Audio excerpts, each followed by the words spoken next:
நிலையான புகழுக்குரிய தூய்மை மிகு நற்கருணைக்கு எல்லா காலமும்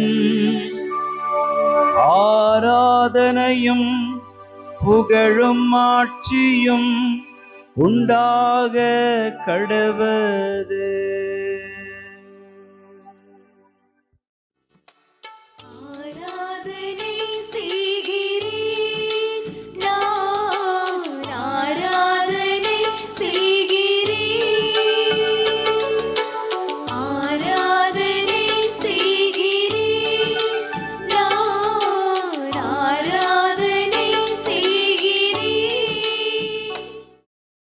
ஆண்டவருக்குள் பிரியமான சகோதர சகோதரிகளே, இன்று ஏப்ரல் மாதம் 27ஆம் தேதி சனிக்கிழமை.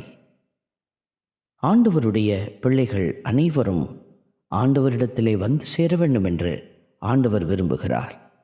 ஆகவே தான் எல்லா இனத்தாரிடமும் ஆண்டவருடைய வார்த்தை அறிவிக்கப்பட அவர் உலகெங்கும் சென்று நற்செய்தியை பறைசாற்றுங்கள் என்று திருத்தூதர்களை அனுப்பி வைத்தார். அந்த அனுப்பிய ஆண்டவருடைய இரக்கத்தை தாமே நாமும் பறைசாற்றி கொண்டிருக்கிறோம் என்கிற உணர்வோடு மாந்தர் அனைவரும் நாம் கடவுள் அருளிய விடுதலையை கண்டனர் என்கிற திருப்பாடல் 98 வார்த்தைகளை பாடி ஆண்டவரை மகிமைப்படுத்துகிறோம். மாந்தர் அனைவரும் நம் கடவுள் அருளிய விடுதலையை கண்டனர். மாந்தர் அனைவரும் நம் கடவுள் அருளிய விடுதலையை கண்டனர். ஆண்டவருடைய வார்த்தை நமக்கு வெளிப்படுத்துகிறது. அவர் வியத்தகு செயல்களை புரிந்து அவருடைய வழக்கரம் புனிதமுக புயம் அவருக்கு வெற்றியை அளித்துள்ளன என்றெல்லாம். இந்த வார்த்தைகளை பார்க்கிற பொழுது நீங்களும் நானும் ஆண்டவருக்கு செயல்படுகிற பிள்ளைகளாக இருக்கிற பொழுது அவருடைய வழக்கரம் நாமாக இருந்து, அவருடைய புனிதமிகு புயம் நாமாக இருந்து, அவருக்கு வெற்றியை கொடுக்கிற மகனைப் போல நாமும் செயல்படுகிற போது கடவுளை நீங்கள் புகழ்ந்து போற்றுகிறீர்கள். நம்முடைய செயல்பாடுகள் எல்லாம் கடவுளை புகழும் பொழுது நாமும் உளமாற கடவுளை மகிமைப்படுத்த முடியும். மாந்தர் அனைவரும் நம் கடவுள் அருளிய விடுதலையை கண்டுகொண்டனர் என்று அறிக்கை செய்ய நம்மால் கூடும். மாந்தர் அனைவரும் நம் கடவுள் அருளிய விடுதலையை கண்டனர். மாந்தர் அனைவரும் நம் கடவுள் அருளிய விடுதலையை கண்டனர். ஆண்டவருடைய வார்த்தை சொல்லுகிறது, இஸ்ரேல் வீட்டாருக்கு வாக்களிக்கப்பட்ட தமது பேரன்பையும் உறுதிமொழியையும் அவர் நினைவு கூர்ந்தார். என் அன்பு மகனே, மகளே, கடவுள் உங்களுக்கு கொடுத்திருக்கிற வாக்குறுதியை நினைவு கூறுகிறார், உறுதிமொழியை நினைவு கூறுகிறார். அவர் ஒருபொழுதும் நம்முடைய அந்த நிலையை மறந்து போனவர் அல்ல. இதோ இன்று நம்முடைய வாழ்க்கையில் இருக்கிற எல்லா நிலைகளையும் மாற்றி உங்களை ஆசிர்வதிக்கிறார். மாந்தர் அனைவரும் நம் கடவுள் அருளிய விடுதலையை கண்டனர். மாந்தர் அனைவரும் நம் கடவுள் அருளிய விடுதலையை கண்டனர். ஆண்டவருடைய வார்த்தையை மீண்டும் நாம் நினைவு கூர்ந்து செபிக்கிறோம்.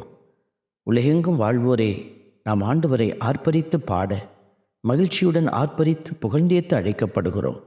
ஏனென்றால் உலகெங்கும் உள்ள அனைவரும் கடவுள் அருளிய விடுதலையை கண்டனர் என்கிற வார்த்தையை நாம் தியானிக்கிற போது நம்முடைய வாழ்வில் கடவுள் செய்த அநேக நன்மைகள் நினைவு கூறப்படத்தக்கவை. ஆண்டவர் செய்ததை நினைவு கூர்ந்து நாமும் அவரோடு இணைந்து அகமகிழ்வோம். மாந்தர் அனைவரும் நம் கடவுள் அருளிய விடுதலையை கண்டனர். மாந்தர் அனைவரும் நம் கடவுள் அருளிய விடுதலையை கண்டனர். அன்பே உருவான இறைவா, இந்த அருமையான நாளில் எங்கள் வாழ்விலும் பல்வேறு அதிசயத்தை காணச் செய்தீர். எங்களை விடுதலை செய்து நீர் உயர்த்தி ஆசீர்வதித்திருக்கிறீர். பல்வேறு கட்டுகளிலிருந்து எங்களை விடுவித்து பாதுகாத்திருக்கிறீர். தேவனினுடைய தந்திரங்கள் எங்கள் வாழ்க்கையில் வெற்றியடைய விடாமல் எங்களை பாதுகாத்தீர். நீர் கொடுத்த எல்லா ஆசீர்வாதங்களுக்கு நன்றி செலுத்தி நாங்களும் உம்முடைய விடுதலையை கண்டுகொண்டோம் என்ற வார்த்தைகளை சொல்லி உம்மை மகிமைப்படுத்துகிறோம். உம்முடைய நாமம் எங்கள் வாழ்வில் மகிமை அடைவதாக. ஆமென். எல்லாம் வல்ல இறைவன் தந்தை, மகன், தூய ஆவியார் உங்களையும் உங்கள் குடும்பத்தையும் நிறைவாய் ஆசீர்வதிப்பாராக. ஆமென்.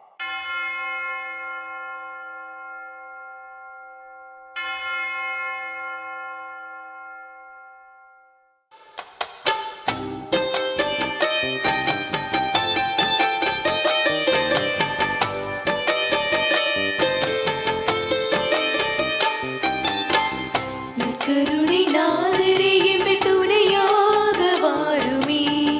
நற்கருணை நாதரே எம்மை துணையாக வாருமே.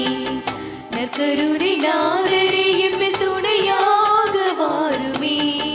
நற்கருணை நாதரே எம்மை துணையாக